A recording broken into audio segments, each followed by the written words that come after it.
Welcome to your channel ABCD Education, that is anybody can download education. My name is Tejendra Jagand and today we are discussing about the effect of switching on 5th April.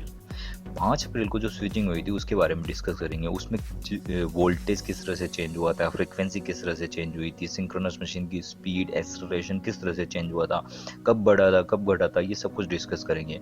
और power system corporation of India limited ने जो reports जारी करी थी, जो guidelines जारी करी थी प्रोसेस ऑफ स्विचिंग की, उसके बारे में भी स्टडी करेंगे। तो चलिए शुरू कर देते हैं। सबसे पहले व्हाट टू डिस्कस, सबसे हमें डिस्कस क्या करना है, हमें डिस्कस करना है सबसे पहले effect of voltage, frequency, power, acceleration, speed, इनके ऊपर क्या चेंज आएगा, ये बढ़ेंगे या घटेंगे, और बढ़ेंगे तो कब बढ़ेंगे और घटेंगे तो कब घटेंगे, इनके बारे में डिस्कस करेंगे। सेकंड में जब पावर सिस्टम ऑपरेशन कॉर्पोरेशन ने जो रिपोर्ट्स जारी करी, वो रिपोर्ट्स में ये सब कुछ गाइडलाइंस वगैरह सब कुछ बताया गया है। उसमें बताया गया है प्रोसेस ऑफ स्विचिंग किस तरह से करनी है, किस तरह से उसको टैकल करना है, उस सब कुछ समझाया गया है, उसको डिस्कस करेंगे। फोर्थ नंबर पे मैंने क्वेश्चन मार्क दे रखा है। क्वेश्चन मार्क मैंने इसलिए दे रखा है क्योंकि जो प्रोसेस ऑफ स्विचिंग है उसके बाद में एक बहुत इंपॉर्टेंट टर्म डिस्कस करूंगा जो कि बहुत ही ज़्यादा इंपॉर्टेंट है। वो मैं पहले डिस्कस नहीं कर सकता क्योंकि वो प्रोसेस ऑफ स्विचिंग से रिलेटेड है। जब प्रोसेस ऑफ स्विचिंग समझाऊंगा उसके बाद में ही वो समझ पाओगे आप, ठीक है ना। फिफ्थ नंबर पे जो है वो है रिजल्ट फॉर लोड बैलेंस। अब प्रोसेस ऑफ स्विचिंग तो कंप्लीट हो गई, उसके बाद में जो रिजल्ट्स आएंगे उस रिजल्ट्स को डिस्कस करेंगे। लोड बैलेंस किस तरह से रहा है, लोड डिमांड्स किस तरह से मीटअप किए, rate of change of generation किस तरह से किया है, फ्रीक्वेंसी किस तरह से चेंज हुई है, ये सब कुछ डिस्कस करेंगे, ठीक है। सबसे पहले हम देख लेते हैं सिंक्रोनस मशीन, जो जनरेशन जहाँ से होता है, जनरेशन होता है सिंक्रोनस मशीन से। तो सिंक्रोनस जनरेटर किस तरह से बिहेव देगा वो देख लेते हैं। इफेक्ट ऑफ वोल्टेज, फ्रीक्वेंसी में एक्सेलरेशन किस तरह से बढ़ेंगे घटेंगे, वो सब कुछ देख लेते हैं, ठीक है। इस चीज़ में सबसे पहले ये देखते हैं कि जो ये सिंक्रोनस मशीन होती है, सिंक्रोनस मशीन में जो इनपुट होता है वो मैकेनिकल इनपुट होता है जो कि कॉन्स्टेंट होता है, ठीक है। और उसको भी चेंज कर सकते हैं एज पर रिक्वायरमेंट। और इलेक्ट्रिकल आउटपुट जो होता है वो आउटपुट होता है, ठीक है। अब जब आइडियल कंडीशन में क्या होता है, जो इनपुट है मैकेनिकल माइनस इलेक्ट्रिकल आउटपुट, इन दोनों का जो डिफरेंस है वो 0 के बराबर होता है। तो आइडियल कंडीशन में जो एक्सेलरेशन पावर होती है वो mechanic input minus output is equal to 0। तो एट द टाइम जब आइडियल कंडीशन होती है उस वक्त एक्सेलरेशन पावर 0 होती है। अब क्या होगा, जब 9 बजेगी, 9 बजे क्या होगा कि जो लाइटनिंग लोड है वो कम होने लग जाएगा। इट मीन्स इलेक्ट्रिकल आउटपुट जो है सिंक्रोनस मशीन का वो कम होने लग जाएगा, ठीक है। वो जैसे ही कम होने लग जाएगा तो इलेक्ट्रिकल आउटपुट कम हुआ, इलेक्ट्रिकल आउटपुट कम होते ही एक्सेलरेशन पावर इंक्रीज होना स्टार्ट हो जाएगी। तो एक्सेलरेशन पावर इंक्रीज हुई, एक्सेलरेशन पावर इंक्रीज होते हैं जो सिंक्रोनस मशीन है उनके सबके एक्सेलरेशन इंक्रीज होना स्टार्ट हो जाएंगे। जैसे ही एक्सेलरेशन इंक्रीज होगा तो उसकी स्पीड में इंक्रीज होना स्टार्ट हो जाएगा। जैसे ही स्पीड इंक्रीज होगी उसकी फ्रीक्वेंसी में भी इंक्रीज होगा, इसका होना स्टार्ट हो जाएगा, ठीक है। और फ्रीक्वेंसी इंक्रीज होने के बाद कहाँ तक इंक्रीज हो सकती है, ये कितनी भी इंक्रीज हो सकती है। जितना ज़्यादा लोड कम होगा उतनी ज़्यादा फ्रीक्वेंसी बढ़ने लग जाएगी, ठीक है। तो अब फ्रीक्वेंसी इंक्रीज होएगी, कितने बजे होएगी, ये 9 बजे के आसपास फ्रीक्वेंसी इंक्रीज होना स्टार्ट हो जाएगी। तो हम पहले क्या करें, हम पहले ही फ्रीक्वेंसी को डाउन कर देते हैं। हम सिस्टम में जितनी भी पावर जो सप्लाई हो रही है उस सप्लाई को रिड्यूस कर देंगे, जिससे फ्रीक्वेंसी क्या होगी, डाउन हो जाएगी। और जैसे फ्रीक्वेंसी डाउन होगी तो इंक्रीज होता है, कितनी होगी, ये 49 से 51 तक जाएगी। तो इसलिए पहले ही हम इसको फ्रीक्वेंसी को डाउन कर लेंगे 9 बजे, करीबन 9 बजे से पहले ही, ताकि फ्रीक्वेंसी अगर इंक्रीज भी हो तो 51 तक पहुंच जाए। आगे देखते हैं 9:09 PM 9 मिनट बाद में किस तरह का बिहेवियर देगा सिंक्रोनस मशीन, वो देखते हैं। देखो 9 मिनट बाद में जब क्या होगा, जितने भी लाइट लोड हैं वो सब के सब आने लग जाएंगे वापस सिस्टम में, प्रेजेंस बनाने लग जाएंगे। जितनी भी लाइट्स वगैरह है वो चालू होने लग जाएगी। तो क्या होगा, जैसे ही पावर इलेक्ट्रिकल आउटपुट जो है वो बढ़ने लग जाएगा, तो बढ़ने लगते ही ये जो एक्सेलरेशन पावर है, एक्सेलरेशन है वो घटने लग जाएगा। It means acceleration is decreases, it means deceleration, it means speed is decreases। जैसे ही स्पीड डिक्रीज होगी तो फ्रीक्वेंसी भी डिक्रीज होगी, फ्रीक्वेंसी डिक्रीज होगी तो हमें फ्रीक्वेंसी को पहले ही बढ़ा के रखना है। तो 9:09 पे जो फ्रीक्वेंसी रखनी है वो रखनी है 51 हर्ट्ज के आसपास, ठीक है, 51 हर्ट्ज के आसपास। अब देखो फ्रीक्वेंसी को घटा रहे हैं बढ़ा रहे हैं, कितना बढ़ा सकते हैं कितना घटा सकते हैं ये भी ध्यान रखना है, क्योंकि ज़्यादा घटा देंगे तो भी प्रॉब्लम हो जाएगी, ज़्यादा बढ़ा देंगे तो भी प्रॉब्लम हो जाएगी, क्योंकि सिस्टम कोलैप्स कर सकता है। फ्रीक्वेंसी बहुत इंपॉर्टेंट टर्म है पावर सिस्टम ऑपरेशन में, ठीक है। तो कितना अलाउड रहता है frequency deviation that is 50 plus minus 1.5 hertz, ठीक है। तो 48.5 से लेके 51.5 तक हम ये जो फ्रीक्वेंसी डेविएशन अलाउड रहता है, तो इसके अंदर अंदर ही हमको ये ऑपरेशन सक्सेसफुली ऑपरेट करना है, ठीक है। अब आगे चलते हैं। देखो वोल्टेज के ऊपर किस तरह का इफेक्ट पड़ेगा, वोल्टेज देख लेते हैं। देखो सबसे पहले क्या होता है, जैसे ये जनरेशन हो रहा है, जनरेशन होकर ये लोड्स को फीड कर रहा है, ठीक है। तो यहाँ डिफरेंट टाइप ऑफ लोड लगे हुए हैं, इसमें कुछ एक लाइट लोड भी है, कुछ एक फ्रीज वगैरह जो कंटिन्यूस चलेंगे वो वाले लोड भी है। अब मान लो लाइट लोड जैसे ही चले जाते हैं, तो लाइट लोड जैसे ही जाते हैं तो जो सिस्टम में जो करंट्स जा रही है वो करंट की डिमांड कम हो जाएगी, और जैसे ही करंट की डिमांड कम होगी तो यहाँ पर वोल्टेज ड्रॉप भी कम हो जाएगा, और जैसे ही वोल्टेज ड्रॉप कम होगा यहाँ पर जो टर्मिनल पे वोल्टेज है वो इंक्रीज हो जाएगा। टर्मिनल पे जैसे ही वोल्टेज इंक्रीज होगा तो हमें क्या लगता है कि फेरेंट इफेक्ट आ जाएगा? नहीं, फेरेंट इफेक्ट नहीं आएगा। क्यों नहीं आएगा? क्योंकि हमारे पावर सिस्टम में जो जितनी भी ट्रांसमिशन लाइन है वो ट्रांसमिशन लाइन ज़्यादा लंबी नहीं है। जितनी भी ट्रांसमिशन लाइन है वो 30 किलोमीटर, 40 किलोमीटर, 50 किलोमीटर, 60 किलोमीटर तक की ही है। इसकी वजह से यहाँ पर क्या होता है कि पावर सिस्टम में जितनी भी ट्रांसमिशन लाइन है उसमें पावर सिस्टम में थोड़ी थोड़ी डिस्टेंस पे ही GSS और ग्रिड सब स्टेशन अवेलेबल होते हैं, ठीक है। इसकी वजह से जो 132 और 220 की जितनी भी लाइन है उनमें फेरेंट इफेक्ट देखने को नहीं मिलता है, ठीक है। बट 400 kV की जितनी लाइन से, 765 की जितनी भी लाइन से, उनमें फेरेंट इफेक्ट देखने को मिल सकता है। तो उसको कैसे ओवरकम करेंगे? उसको ओवरकम करने के लिए हमारे पास स्टेटकॉम है, SVCs है, उस तरह से उसको मेंटेन करके वोल्टेज प्रोफाइल को हम मेंटेन करेंगे, ठीक है। अब देखो ये तो रहा जब हम 9 बजे का टाइम, जब वोल्टेज इंक्रीज होगा। अब 9:09 पे जैसे ही वापस लाइट लोड आने लग जाएगा तो फिर क्या होगा? जैसे ही लाइट लोड आने लग जाएगा तो जितनी भी सिस्टम में करंट है वो करंट बढ़ने लग जाएगी। अब करंट बढ़ने लग जाएगी तो फिर वोल्टेज ड्रॉप स्टार्ट हो जाएगा, इंक्रीज होना स्टार्ट हो जाएगा। जैसे ही वोल्टेज ड्रॉप इंक्रीज होना स्टार्ट हो जाएगा तो वोल्टेज डिक्रीज हो जाएगा, ठीक है। जैसे ही वोल्टेज डिक्रीज होगा तो ये 9:09 पे वोल्टेज डिक्रीज होगा, ठीक है। तो इस तरह से वोल्टेज प्रोफाइल है वो चेंज होगी 9 मिनट के अंदर। तो पहले तो वोल्टेज प्रोफाइल बढ़ने लगेगी, क्यों? क्योंकि वोल्टेज सिस्टम में जो करंट है वो कम हो गई। करंट कम हो गई तो क्या हुआ? वोल्टेज ड्रॉप घट गया। वोल्टेज ड्रॉप घटते ही वोल्टेज बढ़ गया। अब बाद में वोल्टेज ये वैसे 9 बजे जैसे ही 9 बजती है, 9:09 पे सारे करंट्स वगैरह वापस आ जाते हैं, सारे लोड्स वगैरह वापस आ जाते हैं, तो करंट बढ़ जाती है। करंट बढ़ते वोल्टेज ड्रॉप भी बढ़ जाता है। वोल्टेज ड्रॉप बढ़ते हैं जो वोल्टेज है टर्मिनल पे वो घटने लग जाता है। तो इस तरह से वोल्टेज प्रोफाइल चेंज होती है। अब आगे देखते हैं। नाउ हम जो रिपोर्ट्स है पावर सिस्टम ऑपरेशन और कॉर्पोरेशन ऑफ इंडिया लिमिटेड ने जो रिपोर्ट्स जारी करी है, रिपोर्ट्स के बारे में स्टडी करते हैं। रिपोर्ट्स में देखते हैं कि इन्होंने किस तरह से मतलब एस्टिमेट लगाया है कि ये पावर सिस्टम को, देखो इसने में डिमांड रिडक्शन कितना होगा इसको किस तरह से निकाला है इन्होंने। जो 4 अप्रैल का जो कर्व है वो निकाला है, उसने उस कर्व में देखा है कि जो मिनिमम डिमांड है वो मिनिमम डिमांड को रेक्टिफाई किया है। मिनिमम डिमांड जो 6 बजे जो है 18 बजे जो है वो 18:07 पे जो डिमांड है वो है 101 गीगावाट। मैंने गीगावाट में कन्वर्ट कर दिया, ठीक है। ये 101 गीगावाट की डिमांड है, और 21 बजे जो डिमांड है वो है 112 गीगावाट के आसपास, ठीक है। तो इन दोनों का जब डिफरेंस कर देते हैं तो उससे हमें पता लग जाता है कि जो 11.344 गीगावाट जो लोड है वो लाइटनिंग लोड है। क्यों? क्योंकि देखो 6 बजे जो होता है वो 6 बजे जनरली लाइट्स नहीं होती है, बट जैसे ही 7-8 बजती है लाइटनिंग लोड आना स्टार्ट हो जाता है। 21 बजे जो लाइटनिंग लोड है और उसको माइनस करेंगे तो हमें जो लाइटनिंग लोड है उसका एस्टिमेट पता लग जाता है कि भाई इतनी लाइटनिंग लोड होगा, ठीक है। बट हमने जो ये जो लाइटनिंग लोड है इसको और इसके डिफरेंस को नहीं लिया, हमने थोड़ा सा और एस्टिमेट किया है और थोड़ी सी कैलकुलेशन और कैरी करी है, और कैरी करने के बाद हमें पता लगा है कि जो 12.879 गीगावाट जो पावर है वो रिफ्लेक्ट होगी ड्यूरिंग द 9 मिनट्स इवेंट, ठीक है। आगे देखते हैं आगे क्या है, ठीक है।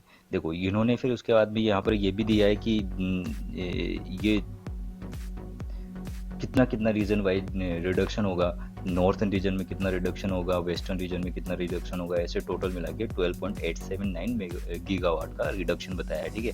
अब इन्होंने फिर भी रफली कैलकुलेशन करके इन्होंने अनुमान लगाया है कि भाई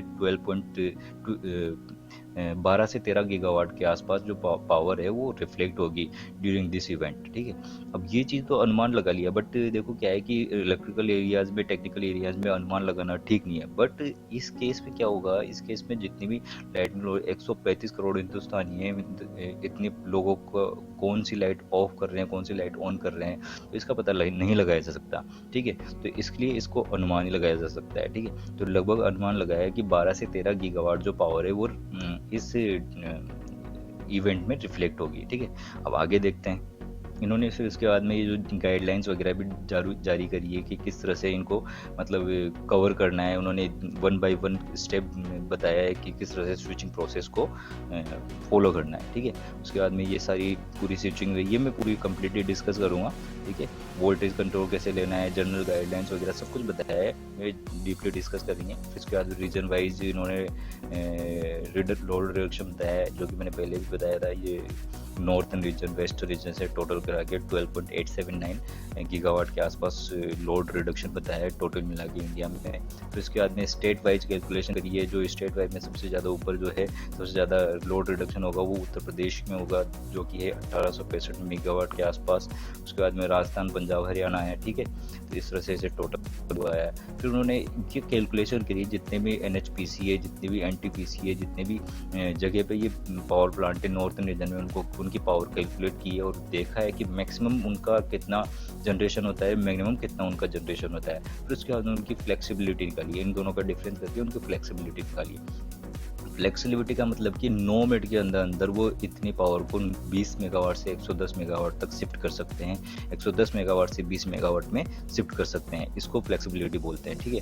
ऐसे टोटल नॉर्थन रीजन की जो फ्लेक्सिबिलिटी निकाली है वो 674 मेगावाट के आसपास की फ्लेक्सिबिलिटी आई है, ठीक है। सिमिलरली वेस्टर्न रीजन की फ्लेक्सिबिलिटी निकाली है, ठीक है। साउथ रीजन की, फिर उसके बाद ईस्टर्न रीजन की, फिर नॉर्थ ईस्ट रीजन की भी निकाली है। जैसे टोटल जो फ्लेक्सिबिलिटी आई है वो 18.713 गीगावाट की फ्लेक्सिबिलिटी आई है। मैक्सिमम जनरेशन इतना हो सकता है और मिनिमम जनरेशन इतना हो सकता है। ये जो जनरेशन है ये एकदम से बढ़ा भी सकते हैं और एकदम से घटा भी सकते हैं, ठीक है। पर अपन को रिक्वायर्ड कितना है, हमें जो अनुमान लगाया है वो है 12 से 13 गीगावाट के आसपास का, और फ्लेक्सिबिलिटी अपने पास कितनी है 18 गीगावाट की। तो इजीली चेज कर सकते हैं इस प्रॉब्लम को, ठीक है। देखते हैं आगे क्या होता है, ठीक है। उसके बाद में इन्होंने 765 जो स्टेशन है, सब स्टेशन है, ग्रिड सब स्टेशन है, उन पे वोल्टेज कितना चेंज होगा उसका एनालिसिस किया है, ठीक है। फिर उसके बाद 400 kV पे कितना वोल्टेज इंक्रीज होगा इस इवेंट्स में, वो है।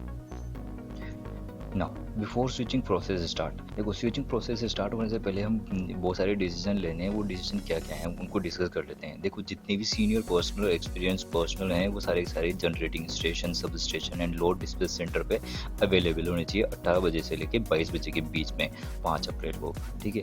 दूसरा डिसीजन क्या लेना है, जितने भी रिएक्टर हैं सारे रिएक्टर सर्विस में होने चाहिए 20 बजे के बाद में 5 अप्रैल को। क्यों? क्योंकि देखो रिएक्टर जो होता है, जब भी वोल्टेज प्रोफाइल बढ़ने लगेगी, जैसे लोड डाउन होगा तो वोल्टेज प्रोफाइल बढ़ेगी, वोल्टेज प्रोफाइल बढ़ेगी तो उसको ओवरकम करने के लिए रिएक्टर्स अवेलेबल होने चाहिए, क्योंकि वो रिएक्टर्स वोल्टेज ड्रॉप को कर देते हैं, जिससे वो वोल्टेज प्रोफाइल ज़्यादा बढ़ती नहीं है, मेंटेन रहती है। और कैपेसिटर जो है, कैपेसिटर सारे के सारे रिमूव रखने हैं, बंद रखने हैं, ऑफ रखने हैं। क्यों? क्योंकि देखो कैपेसिटर क्या होता है, कैपेसिटर पहले ही वोल्टेज को बिल्डअप करता है, वोल्टेज को बढ़ाता है, इसलिए पहले से ही उसको, और वोल्टेज को तो बढ़ाना नहीं, वोल्टेज को तो कम करना, वो तो पहले से ही बढ़ेगा। तो जितने भी कैपेसिटर हैं कैपेसिटर सारे के सारे ऑफ रखने हैं, ठीक है। और static compensator, static VR compensator जितने भी हो सारे के सारे वोल्टेज कंट्रोल मोड में ऑपरेट करने हैं, ऑपरेट रखने हैं, ताकि वो वोल्टेज फ्लक्चुएशन को मीटअप कर सकें, उनको ओवरकम कर सकें, ठीक है, with reference voltage of 400 kilovolt, ठीक है। और जितने भी इकोनॉमिक लेवल के कंस्ट्रेंट हैं उन सभी कंस्ट्रेंट को स्टॉप कर रखना है 18 बजे के बाद में। क्यों?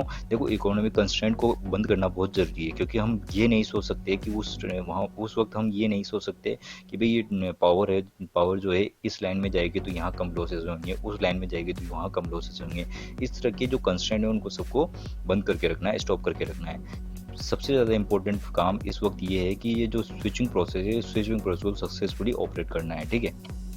इस तरह से हम ये बिफोर स्विचिंग प्रोसेस ये सब कुछ मेंटेन करके चलेंगे। फिर उसके बाद में हमें कुछ एक पावर प्लांट, कुछ एक सब स्टेशन को स्टैंड बाय मोड में भी रखना है। वो कौन कौन से हैं? Pumped stored hydro power plant की जितनी भी यूनिट्स है उन सभी यूनिट्स को 20:45 पे पंपिंग मोड में चालू करके छोड़ देना है। और ये सारी की सारी जो हाइड्रो यूनिट्स है सारी की सारी 21:09 तक चालू रहेगी। इट मीन्स ये इलेक्ट्रिसिटी तो सप्लाई नहीं करेगी, बट ये पंपिंग मोड में रहेगी। जब भी रिक्वायरमेंट होगी ये इंस्टेंट पावर सप्लाई देगी, ठीक है।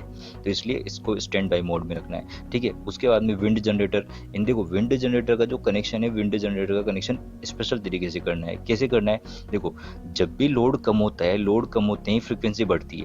अब ज़्यादा फ्रीक्वेंसी बढ़ जाएगी तो प्रॉब्लम हो जाएगी। तो विंड जनरेटर की जो सेटिंग्स है वो सारी सेटिंग्स इस तरह से करनी है कि अगर फ्रीक्वेंसी जो है 50.2 हर्ट्ज से अगर ज़्यादा होती है तो वो ऑटोमेटिकली डिस्कनेक्ट हो जाए। तो इस तरह से जो विंड जनरेटर है उनकी सबकी सेटिंग करके रखना है, ठीक है। और जो ये फ्रीक्वेंसी की सेटिंग है, सेकेंडरी सेटिंग जो रिमूव कर देनी है 21:30 के बाद में, ठीक है, जब भी सिस्टम सिंक्रोनाइज हो जाए। Now process of switching, now जो स्विचिंग का जो प्रोसेस है उसको समझने की कोशिश करते हैं हम। 18:10 से स्विचिंग प्रोसेस स्टार्ट कर देते हैं, जो कि 20:55, 20:57, 20:05, इन पे पूरी स्विचिंग करते हैं। उस स्विचिंग को समझने की कोशिश करें कितने बजे क्या करते हैं और क्यों करते हैं, ठीक है। देखो सबसे पहले जो हम करेंगे वो सबसे पहले हम करेंगे जितने भी हाइड्रो जनरेशन है उन सभी हाइड्रो जनरेशन की जनरेशन को रिड्यूस कर देना है और कंजर्व करना है फ्लेक्सिबिलिटी के लिए। जब 21 बज के जो इवेंट स्टार्ट हो जाएगा 21:09 के लिए, उस इवेंट के लिए जो फ्लेक्सिबिलिटी रहेगी उस फ्लेक्सिबिलिटी को प्रोवाइड करने के लिए ये जो जितने भी हाइड्रो जनरेशन है उनको पहले से रिड्यूस करना है, ठीक है। रिड्यूस करके रखना है और कंजर्व रखना है फ्लेक्सिबिलिटी के लिए, ठीक है। और जब भी ये जो जितने भी 18:20 के बाद 18 बजे से 20 बजे तक जब हम इनको रिड्यूस करेंगे तो रिड्यूस करने के बाद जो पावर सप्लाई है इस टाइम में कौन देंगे, ये पावर सप्लाई जो है ये थर्मल और गैस जनरेशन शेड्यूल रखेंगे, ठीक है। In order to meet as to manage the peak load. जितना पीक लोड उस वक्त रिक्वायरमेंट होगा उस पीक लोड को मैनेज करने के लिए जो थर्मल और गैस जनरेशन शेड्यूल रखेंगे, ठीक है। आगे देखते हैं 21:55 पे क्या करेंगे। 21:55 पे जितने भी थर्मल इंटरस्टेट जनरेटिंग स्टेशन है उन सभी जनरेटिंग स्टेशन को रिड्यूस करने के लिए ऑर्डर मिल जाएंगे। सारे के सारे जितने भी जनरेटिंग स्टेशन है वो मिनिमम टेक्निकल लेवल जितना है भी 60% जो है वहाँ तक रिड्यूस कर देंगे, ठीक है। ये कितने बजे कर देंगे, 20:55 पे। हमारे इवेंट कितना बजे स्टार्ट होगा, 21 बजे। ये पहले ही रिड्यूस कर देंगे, क्यों, क्योंकि देखो ये जो इसका दो कारण है। पहला कारण ये है कि जो जनरेटिंग स्टेशन है थर्मल वाले जनरेटिंग स्टेशन इनको इंक्रीज करने में और रिड्यूस करने में थोड़ा टाइम लगता है।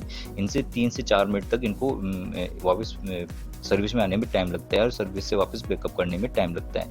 इस वजह से इसको 20:55 पे ही घटाना स्टार्ट कर देंगे ताकि ये 21 बजे तक ये कंप्लीट घटना स्टार्ट कर दें, ठीक है। और जो इस कंडीशन में जब इसको 60% से कम करेंगे उस वक्त जो हाइड्रो जनरेशन है उनको मेंटेन करके रखना है ताकि सिस्टम जो लोड बैलेंस है वो मेंटेन रहे, ठीक है। इस वक्त हम हाइड्रो जनरेशन है उनको कम नहीं करेंगे, बट जो 20:55 पे ये जितने भी जनरेटिंग स्टेशन है इनको सबको एकदम से घटा देंगे। बट जो हाइड्रो स्टेशन है ये increase to maintain the load generation balance, ये चालू रहेंगे लोड जनरेशन बैलेंस को मीटअप करने के लिए। बट 20:57 पे जितने भी हाइड्रो जनरेशन है, गैस जनरेशन है, उन सबको रैम्प डाउन करना स्टार्ट कर देंगे। सभी जनरेटिंग स्टेशन को रैम्प डाउन करना स्टार्ट कर देंगे। बस ये ध्यान रखना है keep a watch on the system frequency को ध्यान में रखते हुए सारी जनरेटिंग स्टेशन को स्टार्ट कर देना है, रिड्यूस करना। बट ये जो हाइड्रो जनरेशन की यूनिट्स को कंप्लीट बंद नहीं करना है, इनको 10% रेटिंग पे चला के रखना है। देखो जैसे उसकी कैपेसिटी है 100 मेगावाट की, तो उसको 10 मेगावाट तक की रेटिंग पर चालू रखना है, इनको बिल्कुल डिस्कनेक्ट नहीं करना है। बट गैस जनरेशन और जितने भी थर्मल जनरेशन उनको मिनिमम लेवल पे लेके चले जाना है, ठीक है। ये 20:57 पे। अब 20:05 पे क्या करना है, 20:05 पे जितने भी थर्मल मशीन से रिलेटेड थर्मल जनरेटिंग स्टेशन उनको वापस रैंप अप करना स्टार्ट कर देना है। क्यों, क्योंकि देखो इसको पहले स्टार्ट इसलिए कर देना है क्योंकि रैंप अप करने में थर्मल स्टेशन को टाइम लगता है। इस वजह से इनको पहले से 5 मिनट पहले ही स्टार्ट कर देना है ताकि ये 21:09 पे जब रिक्वायर्ड हो उस वक्त ये पावर फीड करने में तैयार रहे, ठीक है। आगे चलते हैं।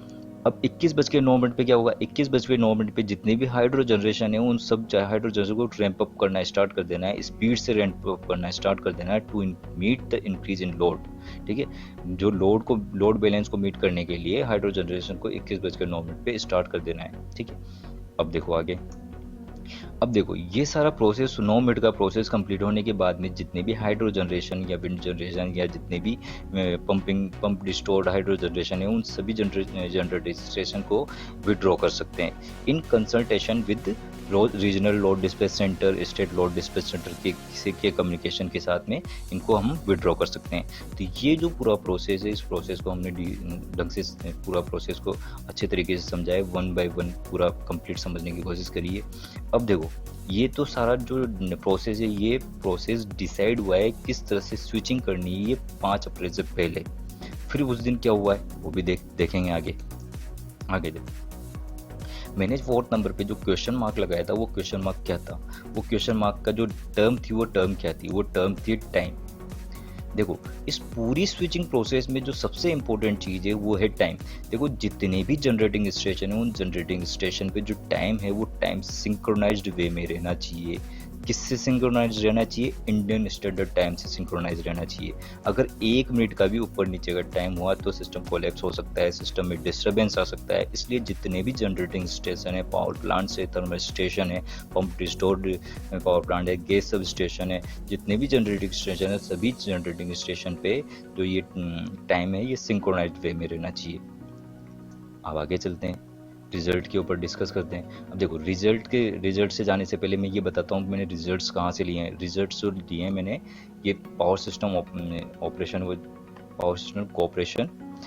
Operation cooperation of India limited से की वेबसाइट्स हैं, जितने भी रिजल्ट्स हैं वो सारे लिए हैं।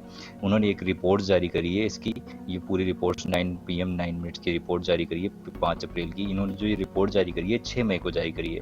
तो ये रिपोर्ट है 61 MB के आसपास। इस रिपोर्ट में पूरा डिटेल एनालिसिस किया है इन्होंने, कंप्लीट एनालिसिस दिया है हाइड्रो पावर प्लांट ने कैसे स्विचिंग करी है, उनकी फ्रिक्वेंसी कैसे चेंज हुई है, और उसके बाद में थर्मल पावर प्लांट ने किस तरह से किया है, विंड पावर प्लांट ने किस तरह से स्विचिंग की है। इसने कंप्लीट स्विचिंग, इसमें पूरा डिटेल्ड एनालिसिस है। उसमें मैंने कुछ एक डिटेल्स निकाली है, कुछ उन रिजल्ट्स को डिस्कस करते हैं। देखो सबसे पहले तो ऑल इंडिया डिमांड, इस ऑल इंडिया डिमांड्स को समझने की कोशिश करते हैं। देखो क्या हुआ, 20:55 पे जो लोड है वो लोड था 114 गीगावाट का। ठीक है, अब वो घट के 21:10 पे कितना हो जाता है, 86 गीगावाट। कितना डिफरेंस आया, 28 गीगावाट। हमने अनुमान कितना लगाया था, 12 से 13 गीगावाट का। कितना हुआ, 28 gigawatt. There is huge difference. अब ये जो डिफरेंस है इसको मीट आउट किसने किया है, जो हमारे पास स्टैंड बाई पे रखे हुए थे हाइड्रो पावर प्लांट और विंड जनरेटर, उन्होंने इस प्रॉब्लम को मीटअप किया है। ठीक है, इसको चेज किया है। ठीक है, आगे देखते हैं रिजल्ट ऑफ स्विचिंग। देखो इसमें क्या है कि ये तो है हमारे पास जो कर्व जो उस 9 मिनट के दौरान जो है इसमें लोड डिमांड पूरी कंप्लीटली दिखाई है।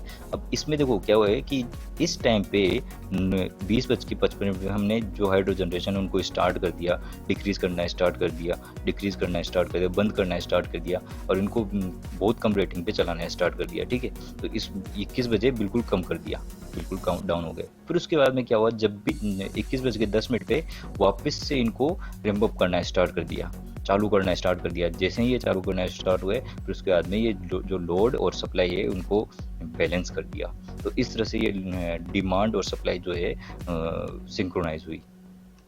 आगे देखते हैं rate of generation, rate of change of generation. सबसे ज़्यादा rate of change of generation किसका हुआ है, सबसे ज़्यादा इंस्टेंटेनियस जनरेशन चेंज किसने किया है, वो सबसे ज़्यादा इंस्टेंटेनियस जनरेशन जो चेंज किया है वो हाइड्रो पावर प्लांट ने किया है। यहाँ पर देखो rate of change of generation सबसे ज़्यादा जो है वो हाइड्रो पावर प्लांट का, गैस, विंड, थर्मल, न्यूक्लियर जितने भी पावर प्लांट्स हैं उन सबका इससे कम है। तो हाइड्रो पावर प्लांट ने बहुत ज़्यादा इंपॉर्टेंट रोल प्ले किया है इस rate of change of generation में। ठीक है, आगे देखते हैं फ्रिक्वेंसी किस तरह से चेंज जो है 20:50 पे सबसे कम है। देखो 49.71 हर्ट्ज के आसपास फ्रिक्वेंसी है, ये कम कर दी गई है। क्यों? देखो ये क्या है कि जब हमने जितनी भी सप्लाई वो सप्लाई कम कर दी, सप्लाई कम करते ही फ्रीक्वेंसी जो है वो कम हो गई। अब फ्रीक्वेंसी 20:50 पे कम कर दी, फिर उसके बाद में जैसे ही 21 बजे फ्रीक्वेंसी बढ़ना स्टार्ट हो गई, फिर 21:05 पे बहुत ज़्यादा हो गई, तो 21:10 पे और ज़्यादा हो गई। ठीक है, तो अल्टीमेटली यहाँ पर फ्रीक्वेंसी हमको कम करनी पड़ी। अगर यहाँ पर फ्रीक्वेंसी हम कम नहीं करते तो ये बहुत ज़्यादा बढ़ जाती है फ्रीक्वेंसी, इसलिए पहले से ही हमने इसको कम कर दिया, सप्लाई कम करके, ताकि ये आगे जाके सिंक्रोनाइज हो जाए। ठीक है, तो इस तरह से थोड़ी देर बाद में ये फ्रीक्वेंसी जो है नॉर्मल वे में सिंक्रोनाइज्ड हो गई। This is the end of our video. If you like this video, then subscribe to my channel, which is ABCD Education. That is, anybody can download education.